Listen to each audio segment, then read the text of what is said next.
So in this video, we're going to look at a related rates problem where we look at the rate of change of the volume of a cone.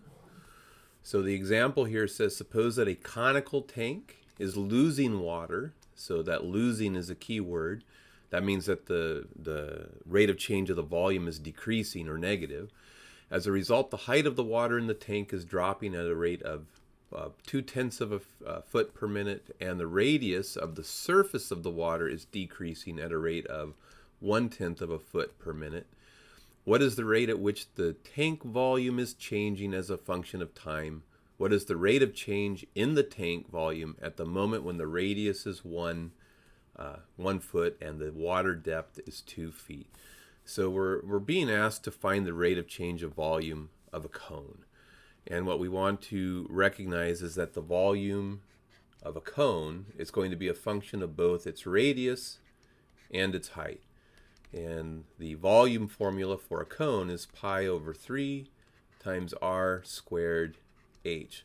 So volume is a function of two variables. So if we're trying to get dv dt, the rate of change of the volume with respect to time, we're going to need to essentially calculate dv dr, the rate of change of the volume with respect to radius, and multiply that by dr dt to get the change in volume that's due to the changing radius.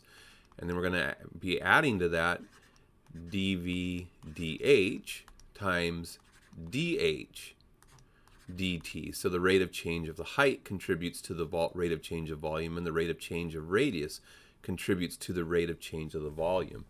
So we're going to need to know the formula for the volume of a cone. We're being told that we want to find the rate of change of the volume when the radius is 1 and the water depth or height is 2 feet. And we're being given the rate of change of the height of the water right there, or the water depth.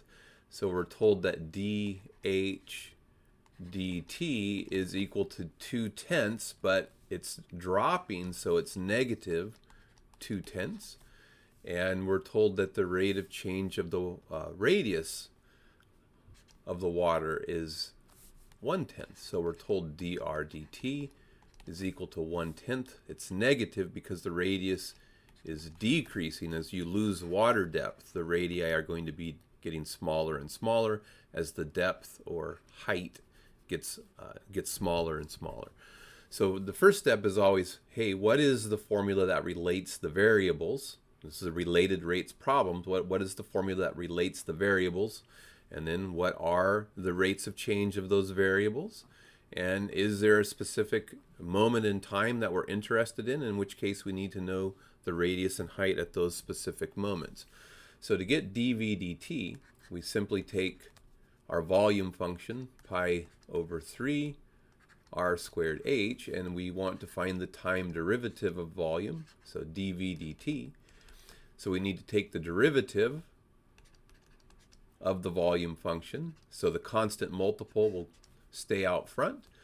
And here I have a product, r squared times h, so I'm going to use the product rule.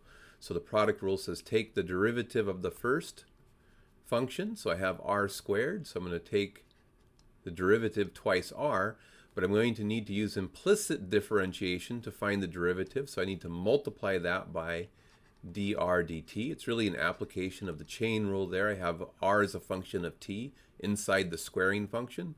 Find dr dt and then multiply it by, find dv dr and then multiply that by dr dt. So I'm using the product rule, so that's going to be times h, and then plus, then the product rule says take the first function, r squared, multiply it by the derivative of the second function. So the derivative of h with respect to t is just going to be dh dt. So there's my derivative that tells me the rate of change of volume with respect to time. And then if I'm after a particular time, the time at which the radius is 1 and the height is 2, I plug in those values into the time derivative of the volume function. So I go pi over 3 times 2 times the radius is 1, times dr dt, which is the negative 1/10, so times negative 1/10, times the height. The height is 2 plus square the radius. So that's going to be 1 squared times dh dt. And dh dt is right here, -2/10. So times -2/10. And then we just need to simplify. So we're going to get pi over 3 times 2 times 1 times -1 times 2. And the numerator is going to give me -4/10 plus 1 squared times -2 is going to be -2/10. Is just going to equal pi over 3 times -6/10. And I can simplify things a little bit now. 3 will go in there -2 times. And 2 can go into 10 and -2. So I'm going to get -1 and 5. So I get pi times -1 is -pi over 1 times 5 is 5. So I get -pi over 5. And this is a changing volume. So my measurement is going to be in feet cubed because it's a volume that's changing. So cubic feet per minute.